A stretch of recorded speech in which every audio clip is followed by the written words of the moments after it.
Assalamualaikum warahmatullahi wabarakatuh.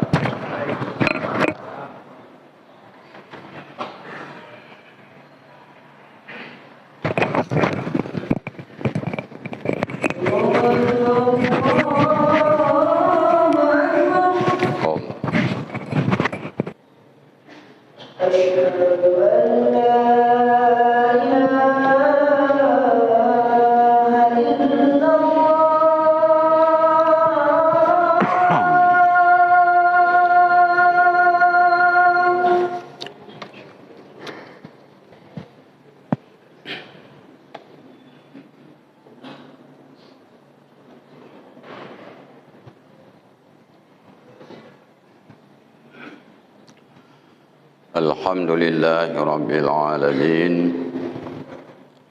Wassalatu wassalamu ala Sayyidina Muhammad wa ala alihi wa sahbihi ajma'in. Amma ba'du fa ya ibadallah, ittaqullaha haqqa tuqatih wa la tamutunna illa wa antum muslimun. Wa qala ta'ala fi kitabihil karim, a'udzu billahi minasy syaithanir rajim. Laqad nasarakumullahu fi mawatina katsirah wa yawma Hunainin idh a'jabatkum kathratukum falam tughni ankum syai'a wa dhaqat 'alaikumul ardu bima rahabat thumma wallaytum mudbirin. Shadaqallahul azim. Imam masjid dan seluruh pengurus masjid, hadirin sidang jamaah yang dirahmati Allah Subhanahu wa taala. Kita sebagai hamba Allah yang beriman, tentu kita sangat yakin bahwa kita akan dikembalikan kepada Allah Subhanahu wa taala, dan seluruh amalan yang kita kerjakan akan dibalas oleh Allah. In khairan fa khairun wa in syarran fa syarrun. Jika amal kebaikan, maka Allah membalas kebaikan. Jika amal itu jahat, buruk, maka Allah akan membalas dengan keburukan. Wa may ya'mal misqala dzarratin khairan yara. Orang-orang yang beramal amal kebaikan semiskal zarrah, sebesar kaki semut. Zarrah itu sesuatu yang amat kecil. Yarahu, nanti di hari akhirat dia akan melihat amal yang kecil itu dinampakkan oleh Allah. Wa may ya'mal misqala dzarratin syarran yarahu. Orang yang berbuat kejahatan, walaupun kejahatan itu sebesar zarrah, sebesar kaki semut, juga itu akan dilihat di hari akhirat. Kaum muslimin yang dirahmati Allah, amalan-amalan kebaikan akan menjadi salah satu sebab untuk kemenangan di hari akhirat. Jika amal itu seluruhnya selamat, tidak hilang, tidak hancur, tidak terhapus, pahala.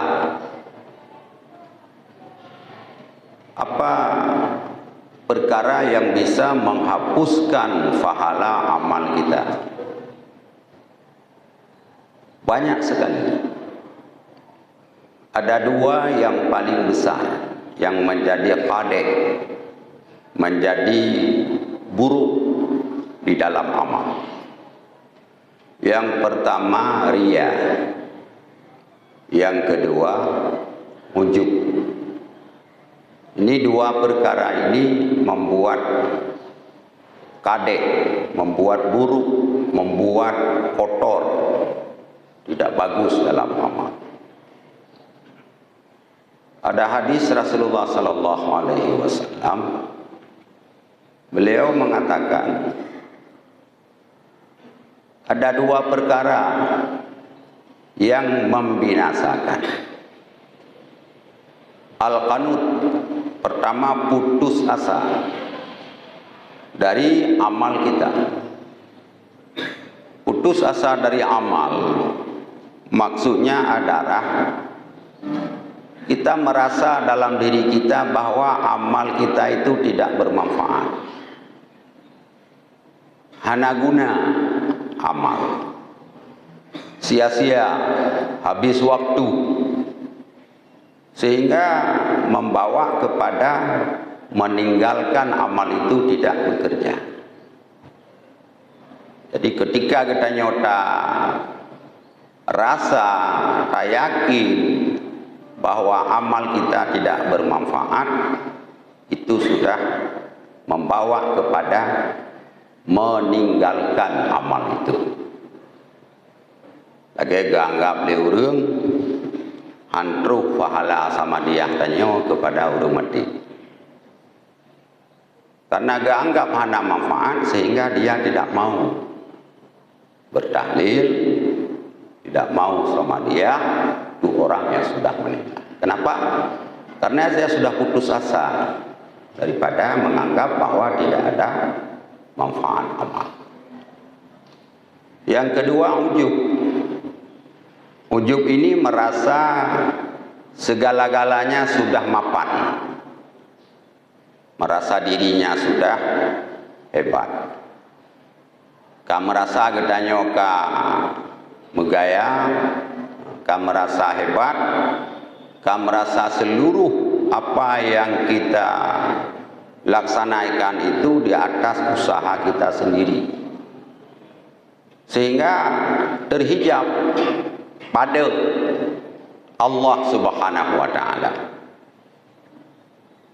Jadi gedanya tetap dalam ibadah hana pernah tinggal, merasa bak diri gedanya bahwa gedanya paling berek, hana tinggal ibadah. Urang lain nah yang tinggal-tinggal. Bahkan kadang-kadang sering terceplos kita ketika kita ngomong-ngomong dengan teman-teman. Sering kita dengar orang yang mengatakan, kok rumahnya di samping masjid tidak pernah kelihatan di masjid. Kita yang jauh rumah bisa sampai. Nah, ini kenapa keluar kata-kata itu? Tahu nggak masjid, hai jauh masjid. Tanya orang jauh, roh deh. Pakan itu duit tutunya. Kalau kita teliti bahwa perkataan itu keluar karena isi hati yang ada di dalam dada kita, bahwa kita merasa lebih daripada orang lain, merasa kita sudah sempurna, sehingga gelaplah Allah Subhanahu wa taala, terhijab pada Allah yang de amal, yang de tenaga, yang de rajin, yang de istiqamah. Tapi Allah Subhanahu wa taala itu hilang. Nah, inilah yang disebut dengan ujub. Allah Subhanahu wa taala membiarkan orang ujub. Karena hilang taufik daripada Allah, hilang bantuan daripada Allah dengan gara-gara penyakit ujub. Merasa kitanya yang paling jero. Maka ada seorang ulama sufi mengatakan, la'an ubida naiman fa'asbihu nadiman ahabbu ilayya min qiyamin wa usbihu ta'ajjuban. Dengan lung si malam bengah dan watai lung bedah subuh timbul penyesalan karena hana merumpuk salat malam, lebih lun cinta, lebih galak lun daripada lun bedah tengah malam lun semayang watai subuh merasa alam hati bahawa lun na semayang tahajud malamnya di samping rumah lun golon dena. Itu namanya ujub. Ya, ujub. Jadi merasa abak getanya bahwa getanya yang paling beres ibadat. Orang lain hanaga beres. Perasaan yang seperti inilah yang bisa menghapuskan semua pahala amal di sisi Allah Subhanahu wa taala. Nabi Isa mengatakan kepada sahabatnya, ya ayyuhal hawariyin, wahai sahabat-sahabatku. Karena sahabat-sahabat Rasul yang dahulu hawari disebut. Kalau sahabat Rasulullah, sahabat disebut. Apa kata Nabi Isa kepada sahabatnya? Kam min sirajin atfa'athur riyah wa kam min abidin ahbatuhu ujub. Berapa banyak lampu yang dipadamkan oleh angin. Banyak sekali lampu-lampu besar. Hanya karena angin padam semua, jadi gelap negeri. Dan berapa banyak orang-orang yang ahli ibadah hapus pahala amal ibadahnya karena sifat ujub. Imam Al-Ghazali di dalam kitabnya Minhajul Abidin disebut, orang yang ujub amalnya itu ditahan oleh Allah. Kalau dia bertaubat, maka pahala amalnya akan dikembalikan. Tapi kalau dia sampai mati tidak bertaubat, maka hari akhirat 0% tidak ada amal sedikit. Pajan baru tak ada tu ujub, ketika tak buka buku amalan, ternyata putih semua. Ho amailun, hana amaikah karena wateka pubut merasa hana bantuan Allah yang na kesuksesan diri kau sendiri. Hadirin yang dirahmati Allah, ini penyakit hati, penyakit batin. Dalam hadis yang lain Rasulullah mengatakan salasun muhlikat. Ada 3 perkara yang binasa. Syuhun muta', kikir yang dipatuhi, kriit yang sematih katanya terhadap kriit. Kriitnya hana dasar. Tapi yang dasar, yang binasa itu bak ta puturut kriit, bak ta patih kriit. Ini yang membuat binasa.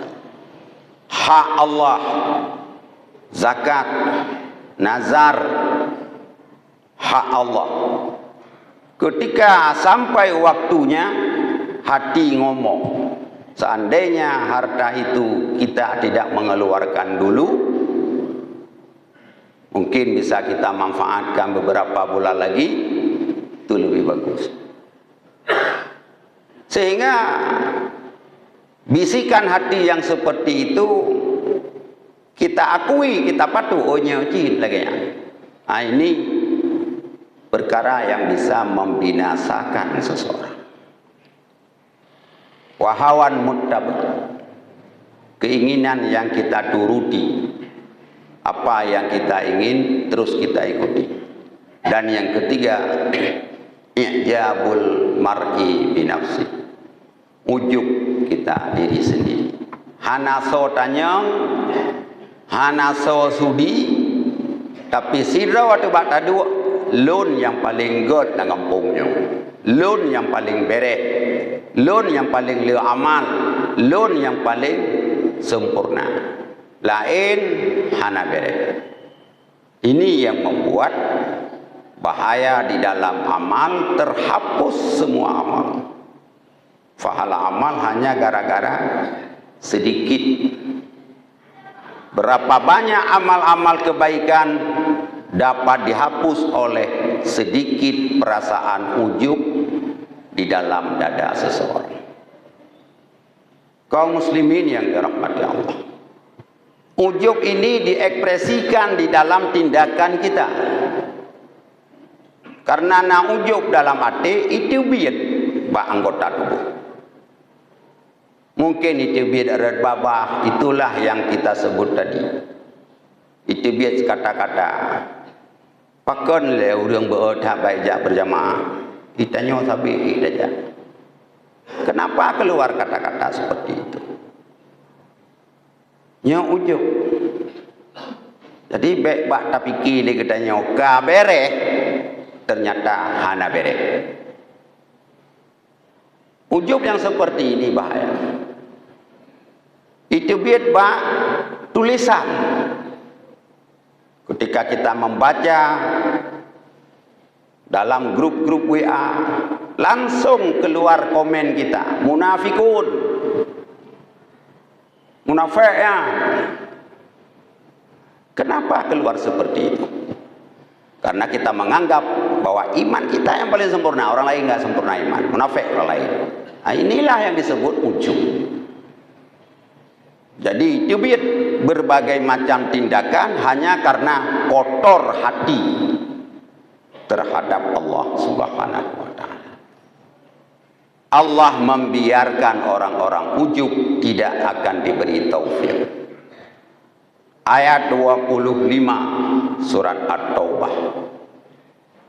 Allah nepegah, laqad nasarakumullahu fi mawatina katsiratin.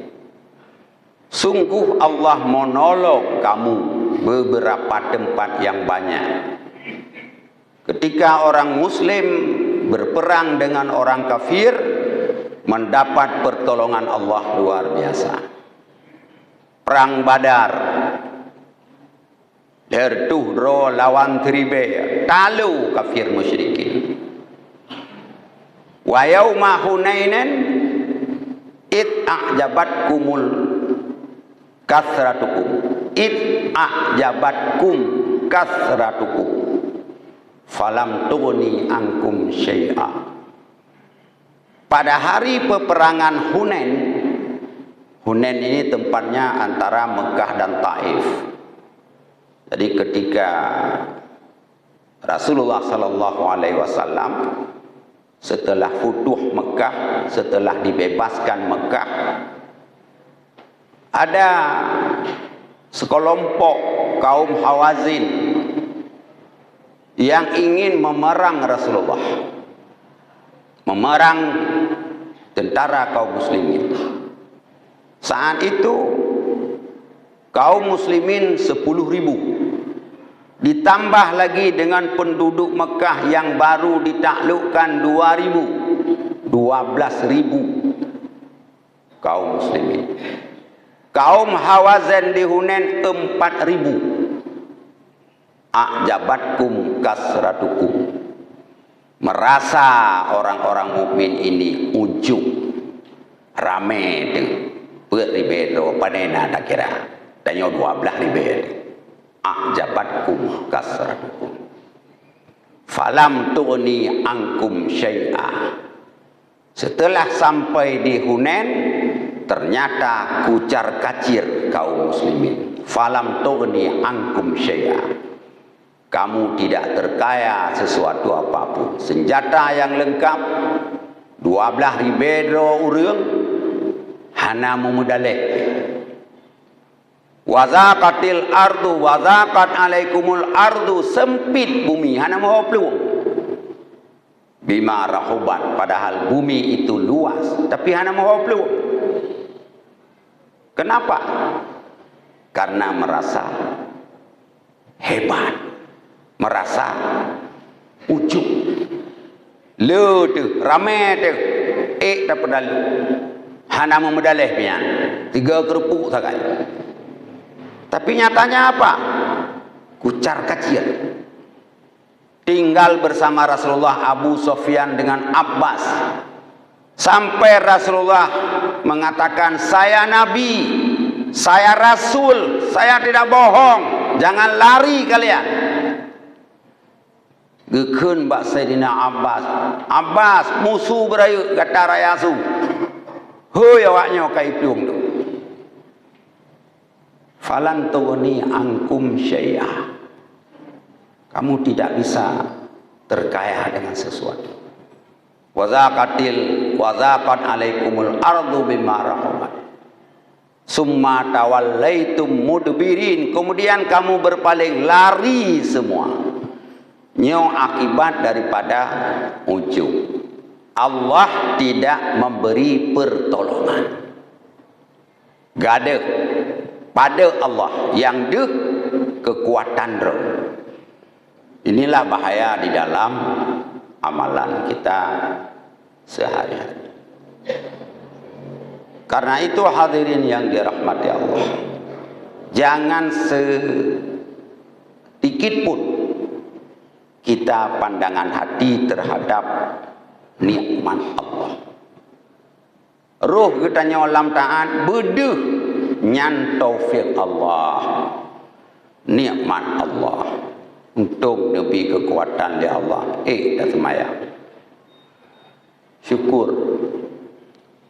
Untung Nabi sehat di Allah. Dah ibadah. Ruh lam ta'at. Nyan kekenduh Allah yang memberikannya. Tapi ketika draw tu yang merasa bahawa getanya yang paling jero, nyawa yang bisa membuat kadang-kadang katanya tanpa terasa sudah terjerumus ke dalam kebinasaan. Banyak sekali kita baca kadang-kadang metulis ini sudah waktunya tahajud. Kita baca lah ya, berarti urangnya dengan kepegah draw ge tahajud. Seolah-olah ge pegau orang lain. Kaji bedah tahajud, ini sudah waktunya bertahajud. Ini hal-hal yang seperti ini kita tidak rasa. Syaitan membujuk kita untuk merusak amal kita sehingga hari akhirat nol, putih buku amal ke.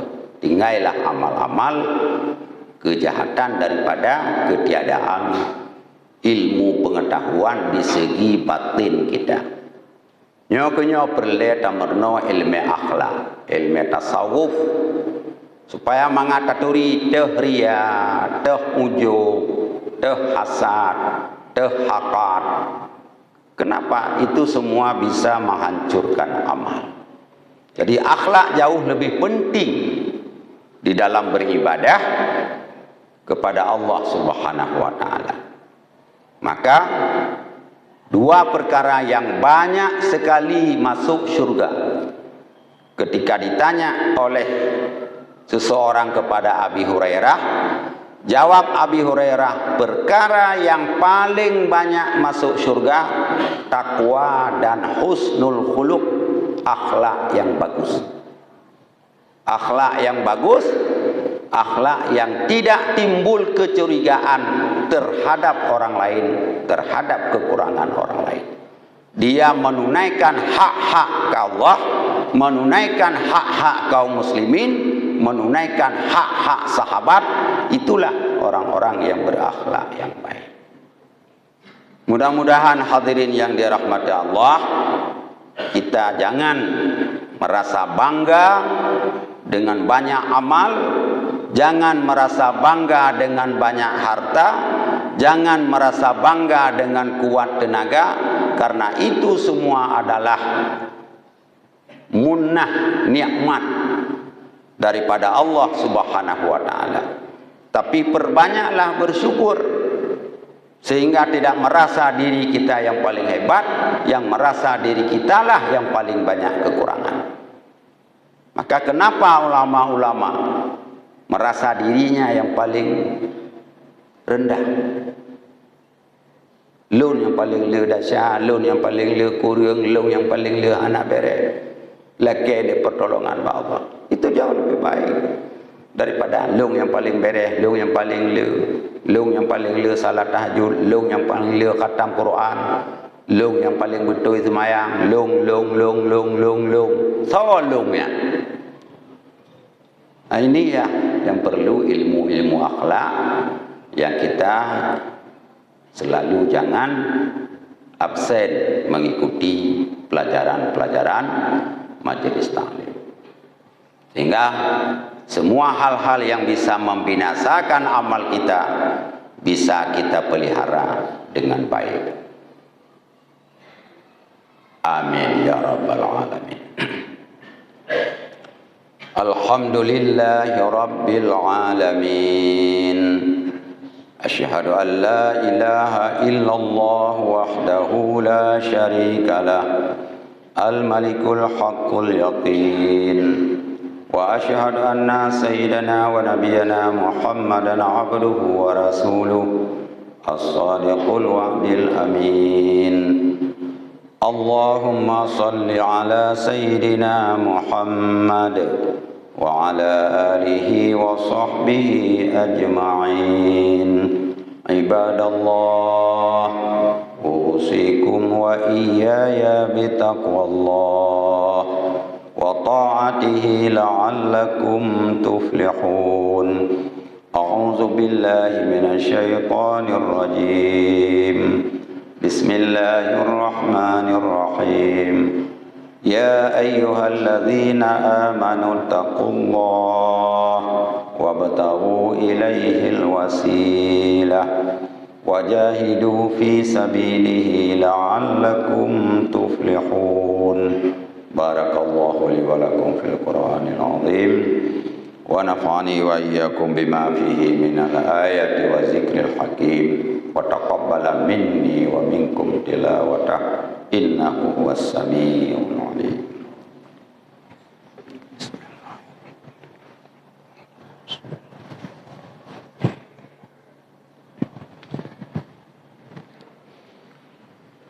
Alhamdulillah, asyhadu an la ilaha illallah wahdahu la syarika lah, wa asyhadu anna sayyidana wa nabiyyana Muhammadan abduhu wa rasuluhu wa la nabiyya ba'dah. Allahumma salli ala sayyidina Muhammad wa ala alihi wa sahbihi wa man walah. Amma ba'du, fa ya ibadallah, ittaqullaha haqqa tuqatih wa la tamutunna illa wa antum muslimun. A'udzu billahi minasy syaithanir rajim. Wal 'asri innal insana lafi khusr illa alladzina amanu wa 'amilus shalihat wa tawasaw bil haqqi wa tawasaw bis sabr. Allahumma ighfir lana wa lil mu'minina wal mu'minat wal muslimina wal muslimat al ahya'i minhum wal amwat. Allahumma waffiqna lima tuhibbuhu wa tardah wa waffiqna li taubatin nasuh wa taqabbal minna innaka antas samiul alim. Rabbana atina fid dunya hasanatan wa fil akhirati hasanatan wa qina adzaban nar wa adkhilnal jannata ma'al abrar ya aziz ya ghaffar ya rabbal alamin. Ibadallah, wa la zikrullahi akbar wallahu ya'lamu ma tasnaun.